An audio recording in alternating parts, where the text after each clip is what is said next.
E nós vamos falar agora do Silas Malafaia, que está sendo investigado pela Polícia Federal. Sabe por quê? Por ter organizado as manifestações do dia 3 de agosto. Meu amigo, agora virou crime fazer manifestação contra o governo. Segundo o pessoal do STF, ele faz parte dessa conspiração internacional que o Eduardo Bolsonaro está fazendo e coisa e tal para obstruir o processo do STF. Olha o absurdo que esse pessoal chegou. Eles estão criminalizando manifestação no Brasil, por conta de que isso seria atrapalhar o trabalho do STF. Você tira duas coisas daqui. Primeira coisa, o STF ficou machucado com a manifestação de 3 de agosto. É o que eu falo pra vocês. Eles achavam que não ia ter ninguém, eles achavam que ia ser pequenas manifestações, foram enormes as manifestações, pegou todo mundo de surpresa, ficou todo mundo chateado com isso. Daí esse monte de ações da segunda-feira, da prisão do Bolsonaro, aquela coisa toda. Por quê? Porque o pessoal ficou desesperado, viu que tem muito apoio ao Bolsonaro no Brasil ainda, né? E agora estão perseguindo o Silas Malafaia. Só que, rapaz, eu vou te falar uma coisa, isso é um negócio que pode pegar fogo entre os evangélicos e cristãos aqui do Brasil, hein? Olha só, o pastor Silas Malafaia é investigado pela Polícia Federal no inquérito sobre obstrução do processo que apura tentativa de golpe. Então, o que aconteceu, né? Quando o Eduardo Bolsonaro estava lá nos Estados Unidos e aí pediu ao Trump para interceder junto ao STF, coisa e tal, e aí o Trump falou sobre isso, né? Teve aquela fala do secretário Marco Rubio falando sobre a questão da lei Magnitsky, no Alexandre de Moraes. O pessoal do STF entendeu que isso era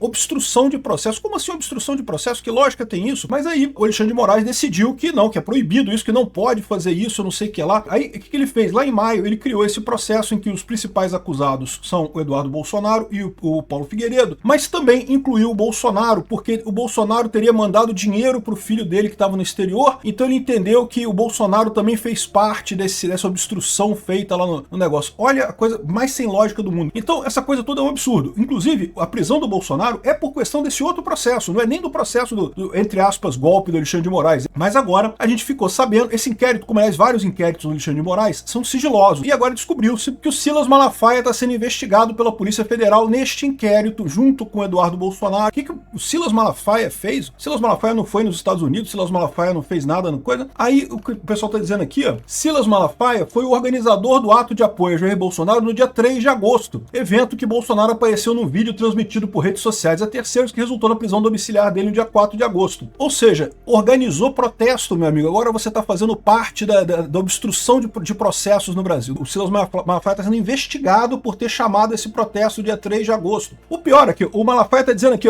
o Silas Malafaia diz que desconhece estar sendo investigado, que não recebeu qualquer notificação da Polícia Federal. Isso que você está me falando é uma novidade incrível. Por acaso eu tenho acesso à autoridade americana? Ou isso é prova inequívoca que o Estado Democrático Brasileiro está sendo jogado na lata de lixo, comandada pelo ditador de toga Alexandre de Moraes, que promove perseguição a qualquer um que fale. Estão dizendo que a manifestação do dia 3 de agosto, meu amigo, foi um ataque à democracia.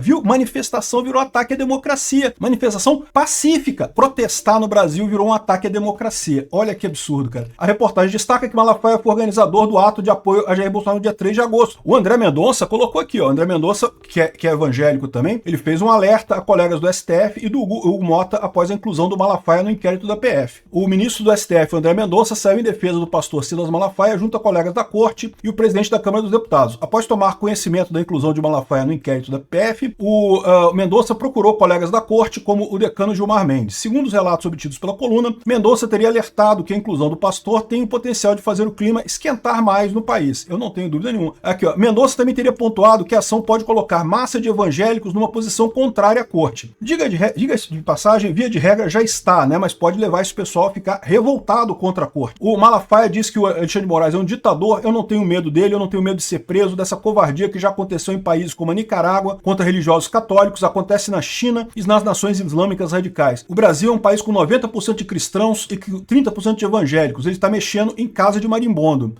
O Alexandre de Moraes está descontrolado. O pessoal do STF precisa controlar esse cara, senão vai dar merda esse troço.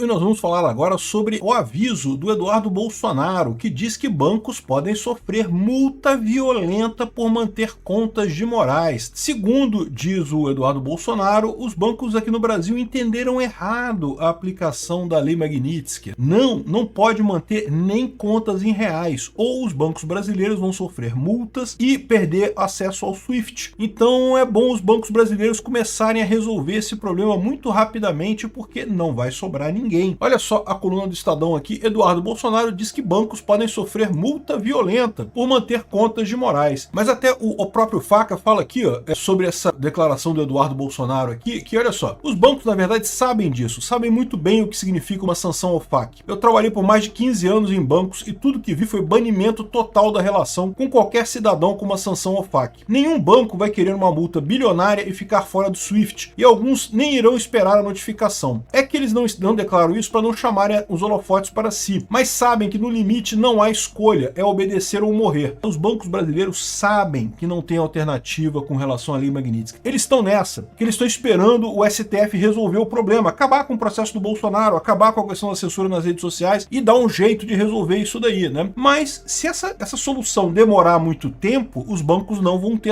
alternativa. Eles vão ter que fazer o cancelamento das contas do Moraes. É aquilo que eu já falei para vocês. O STF falou que vai obrigar os bancos a manter a conta dos Moraes. Ou seja, os bancos no Brasil vão se fuder. Eu vou achar lindo que esse pessoal da isentosfera de São Paulo, lá dos bancos de São Paulo, todo mundo votou no Lula. Não, porque o Bolsonaro imitou um cara que estava doente com Covid, não sei o que lá, inventaram essa história, que nem é verdade. O deputado Eduardo Bolsonaro esteve em Washington essa semana para uma rodada de conversas com integrantes do governo Trump, sugeriu que os bancos brasileiros têm mantido contas do ministro que estão sob risco e podem sofrer multa violenta. A avaliação inicial do setor financeiro foi que apenas operações em dólares estariam proibidas para Moraes, mas é aquilo que o Faca fala aqui, de fato não, qualquer operação. Porque os bancos brasileiros estão muito nessa, não que eles vão resolver o problema, vão dar um jeito de negociar e resolver o problema, e eles estão negociando, mas estão demorando muito tempo. Eduardo também tem dito que outros ministros do STF podem ser sancionados, assim como o presidente da Câmara e do Senado. Mas por enquanto o pessoal está esperando para ver o que vai acontecer, né? E o que está acontecendo aqui no Brasil é muito claro para mim. As duas figuras, o Lula e o Alexandre de Moraes, eles não estão nem aí. Eles querem brigar com os Estados Unidos, eles não estão nem aí. O Lula porque quer uma solução Venezuela aqui no Brasil. O Alexandre de Moraes porque já perdeu tudo mesmo, o que vai perder a mais, já está todo ferrado completamente, quer ferrar mais gente junto com ele lá no STF. A questão toda é se o resto do pessoal vai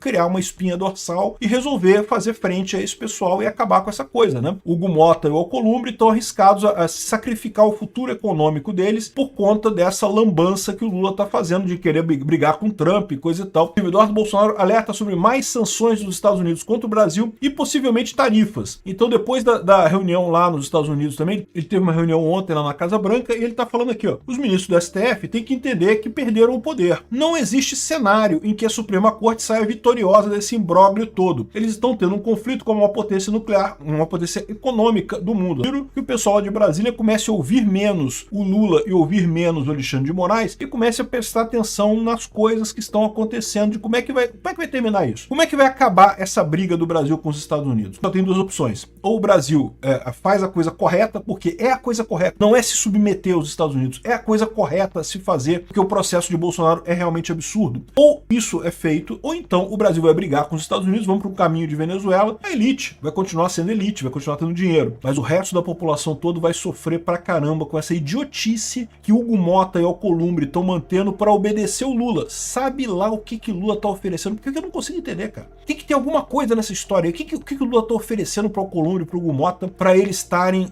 assim tão vivamente contra a oposição e a favor do governo? O que tá acontecendo nessa história? Não faz sentido nenhum.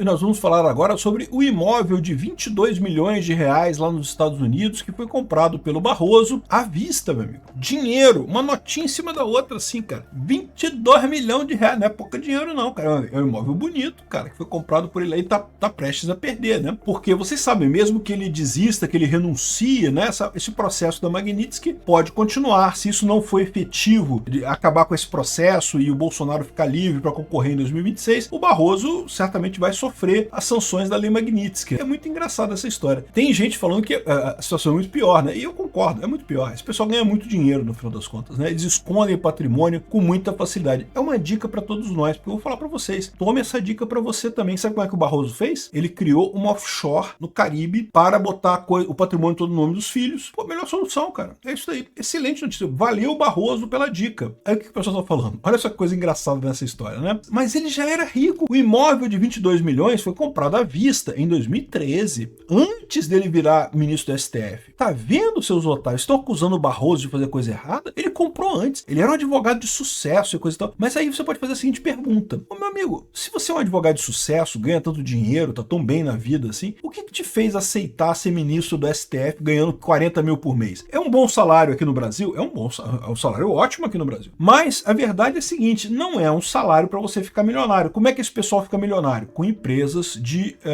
direito. E, de fato, ele já tinha uma empresa antes, já era uma pessoa conhecida antes. Então, assim, não tem nada de errado nisso daqui. A única coisa de errada nessa história é o que faz um cara que já é milionário, que tem uma empresa que fatura horrores, abrir mão de tudo isso para ganhar 40 mil por mês. É porque ele não vai ganhar 40 mil por mês. Ele vai passar a empresa pelo nome da esposa. Eu não sei no caso dele se foi esposa, se foi filho. Ou seja, é porque ele sabe que ele indo pro STF, ele ia continuar na empresa, né? Não diretamente, ele não pode mais ter empresa, porque ele foi nomeado ministro do STF, mas a empresa passa pro nome da esposa, do filho, de sei lá quem. Tá aqui a fortuna da mansão do Barroso, e agora ele não pode mais ir nessa mansão, né?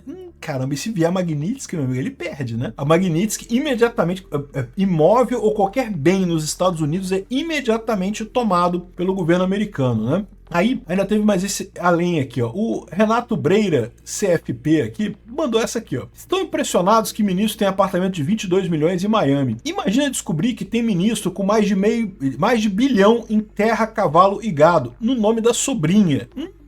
Rapaz, se for o ministro que eu tô pensando, a história é mais complicada. Eu não sei. O pessoal tá dizendo, eu não tô dizendo nada. Quem tá dizendo é o pessoal aqui na internet, tá? Que o Gilmar Mendes teria isso aí no nome da sobrinha dele. Eu não sei se é verdade. Mas por que eu digo que o Gilmar Mendes é um caso complexo nessa história? Porque o Barroso, quando se tornou ministro do STF, ele já tinha uma carreira consolidada. O Gilmar Mendes, ele foi na carreira política o tempo todo. Ele foi indicado pelo Fernando Henrique Cardoso. Ele era o advogado-geral da União. Ele foi colocado como advogado-geral da União pelo Fernando Henrique Cardoso. Depois foi indicado para o STF. Ou seja, ele não teve... Assim, ele até teve escritório de advocacia, mas nunca foi um escritório com muita relevância. A vida inteira do Gilmar Mendes foi na política. E aí, se o cara conseguiu juntar essa grana toda na política, é porque tem coisa errada, né? Não descarto essa possibilidade, né? O engraçado é o pessoal defendendo aqui. O ministro, pelo menos, era um advogado renomado antes de ser ministro. Peraí, de que ministro você está falando? Qual ministro que está falando que era advogado renomado antes de ser ministro? Porque o Gilmar Mendes não era, ele sempre foi funcionário público, né? E aqui o cara não falou nada, falou, olha só, tem um ministro com mais de bilhão em terra, cavalo e gado em nome da sobrinha. O pessoal ficou dolorido, cara. O pessoal sabe quem é. Eu não sei quem é, não. Estão dizendo aqui que é o Gilmar Mendes, eu não sei se é.